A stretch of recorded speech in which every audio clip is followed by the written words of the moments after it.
Hello dear students, welcome to our YouTube channels. हमारे YouTube channels में जी आपका एक बार फिर से स्वागत है। तो आज मैं आप लोग को पढ़ाने जा रहा हूँ प्रोनाउन। तो इंग्लिश ग्रामर का एक टॉपिक है प्रोनाउन, पार्ट ऑफ स्पीच का। तो आप इससे पहले प्रोनाउन को पढ़ने से पहले आपको नाउन एक बार जानना जरूरी है। तो नाउन का वीडियो ऑलरेडी अवेलेबल है, अपलोड कर चुका हूँ, तो उसको आप एक बार देख लीजिए। उसके बाद आप प्रोनाउन का वीडियो को कंटिन्यू कीजिए। ओके, तो प्रोनाउन आप इससे पहले क्या जानते हो, थोड़ा सा डिस्कस कर लेते हैं। और जो भी मैं जानता हूँ अभी तक उसको मैं आपको बताने की कोशिश करता हूँ कि अगर आपको कुछ भी इसमें से अगर गलत लगता है आप मेरे को कमेंट्स करके ज़रूर बताना। तो प्रोनाउन का नाम प्रोनाउन क्यों पड़ा, पहले इस चीज़ में क्वेश्चन करते हैं। किसने नाम रखा? कोई ना कोई तो होगा। हर एक चीज़ का नाम रखते हैं, वैसे ही प्रोनाउन का भी तो नाम किसी ने रखा होगा ना। तो ध्यान से देखने से अपने पता चलता है, प्रोनाउन को ध्यान से देखो, उसमें क्या दिखने मिल रहा है आपको? Pro plus noun. ओके, दो वर्ड से मिलकर बना है। ऐसे एग्जैक्ट डेफिनेशन नहीं है, लेकिन अगर इसी के बेस में चलते हैं तो प्रो का हिंदी मीनिंग अपना होता है के लिए, और इसको अपना इंग्लिश में बोलते हैं फॉर। तो किसके लिए जी? नाउन के लिए। तो प्रोनाउन किसके लिए आता है? नाउन के लिए आता है। और जो अपना डेफिनेशन यही बोलता है, इट्स सब्सटीट्यूट ऑफ नाउन। तो यह नाउन को सब्सटीट्यूट करता है, मतलब नाउन की जगह लेता है, नाउन को हटा देता है, उसकी जगह आता है। जहाँ पास नाउन नहीं आता वहाँ पास प्रोनाउन आता है। तो इस पॉइंट को थोड़ा सा और अच्छे से एक्सप्लेन करते हैं कैसे, ठीक है। तो नाउन और प्रोनाउन में थोड़ा बहुत रिलेशन आपको समझ आ रहा होगा। थोड़ा सा और डीप में समझाता हूँ, इसको मैं ट्राई करता हूँ। ओके, जैसे कि एग्जांपल्स लेते हुए समझते हैं तो ज़्यादा अच्छे से समझ आएगा। एक एग्जांपल लेता हूँ, जैसे कि मैं बोलता हूँ, आपका क्या नाम है? आपको कुछ भी XYZ आपका नाम होगा, मान लो जाए लखन आपका नाम है, माय नेम इज़ लखन करके गाना सुने होगा ना। ओके, तो आपका नाम लखन है। मैं बोलता हूँ लखन एक अच्छा लड़का है, लखन मेरा दोस्त है, लखन के पिताजी एक अच्छे आदमी हैं। तो यहाँ पास देखो बार बार मैं क्या यूज़ कर रहा हूँ, लखन लखन लखन। मज़ा आ रहा है क्या? नहीं, ये नाउन हो गया। तो वैसे में प्रोनाउन का रोल कैसे होता है इसको मैं बताता हूँ। अब जैसे कि अब इसी को मैं क्या बोलूँगा? ओके, तो इसमें आप कैसे बोल सकते हैं? लखन एक लड़का है, पहला सेंटेंस। दूसरा इसमें क्या बोलूँगा? वो मेरा दोस्त है। अब इस बार में मैं लखन मेरा दोस्त है नहीं बोलूँगा, क्या बोलूँगा? वो मेरा दोस्त है। तो फिर वो करके जो वर्ड यूज़ कर रहा है ये क्या है? इंग्लिश में तो प्रोनाउन ही तो बोलते हैं इसको भी। हिंदी का प्रोनाउन वो, और इंग्लिश में प्रोनाउन इसको ही ऐसा बोलेंगे, he is my friend. Okay, अब तीसरा वर्ड इसमें यूज़ किया था, लखन के पिताजी एक अच्छे आदमी है। अब इसको हिंदी में कैसे बोलूँगा? उसके पिताजी एक अच्छे आदमी हैं, his father is a good man.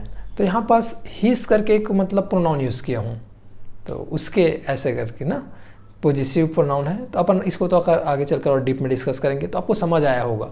Bar bar noun ना यूज़ करके कभी कभी हमको प्रोनाउन भी यूज़ करना चाहिए, क्योंकि बार बार नाउन यूज़ करने से सेंटेंस रिपीटिव लगता है, बार बार मतलब रिपीट होते रहता है ऐसा लगता है, और उससे मतलब थोड़ा सा सेंस थोड़ा सा अच्छा नहीं आता है।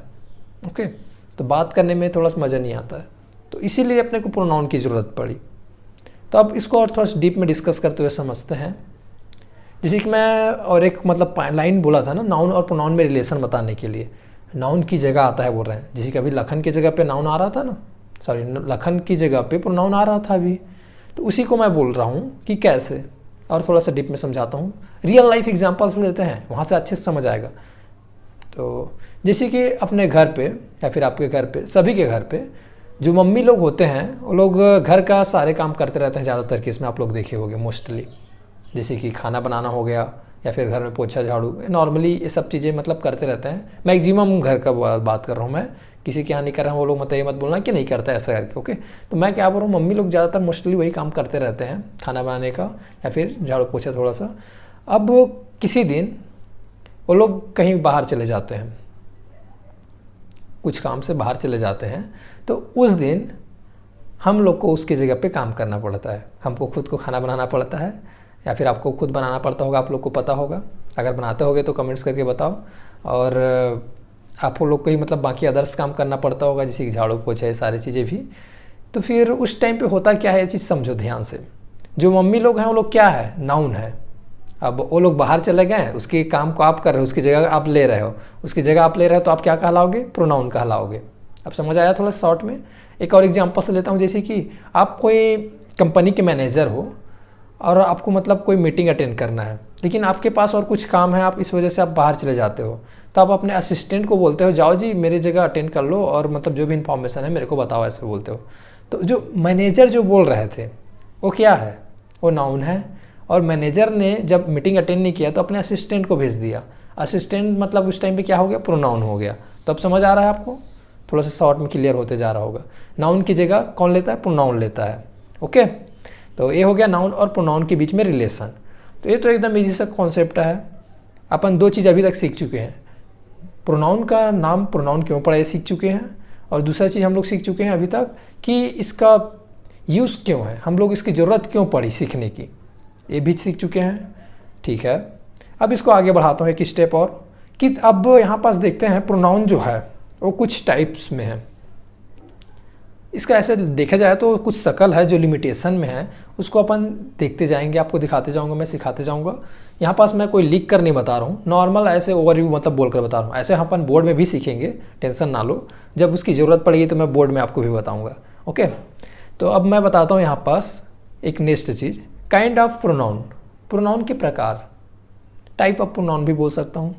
तो अपने को काइंड ऑफ प्रोनाउन की ज़रूरत क्यों पड़ी, चाहते तो अपन डायरेक्ट प्रोनाउन यूज़ कर सकते थे, जो कर रहे हैं अभी भी, लेकिन उसको टाइप में, काइंड में डिवाइड करने की ज़रूरत क्यों पड़ी। क्वेश्चन करो अपने आप को, सोचो क्या हो सकता है रीज़न, कुछ तो होना चाहिए।